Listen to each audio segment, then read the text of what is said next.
everybody and Rajiv is back again. India আজকে জিতে গেল অস্ট্রেলিয়ার সাথে। এর চেয়ে আনন্দের আর কিছু হতে পারে না। কাকে হারালো? অস্ট্রেলিয়া। মাই গড, কিছুক্ষণের জন্য তো আমি ভেবেই নিয়েছিলাম যে অস্ট্রেলিয়াকে হয়তো হারাতে পারবেই না, আর হয়তো ম্যাচটা আমাদের হাত থেকে কিছুক্ষণের মধ্যেই স্লিপ কেটে যাবে।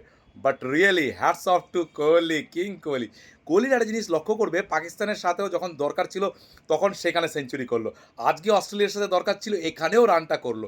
খালি কোহলি না, hats off to K L Rahul, Hardik Pandya. But Kohli, ও যদি ওই সময় ওই রানটা না করতো তাহলে কিন্তু বাকি প্লেয়াররা সেই এনার্জিটা পেতো না, টিমটা হয়তো একটু ঘাবড়ে যেত। সো কোহলি আবার প্রুভ করে দিল কেন he is Virat king Kohli. So যাই হোক, আলটিমেটলি ইন্ডিয়া জিতে গেল, অস্ট্রেলিয়াকে হারালো। এর চেয়ে আনন্দের আর কিছু থাকে না।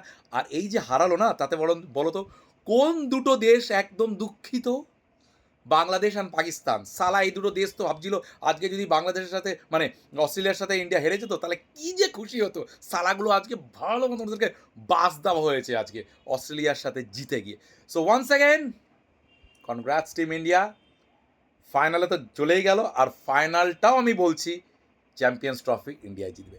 So once again India, India, চলো বাই।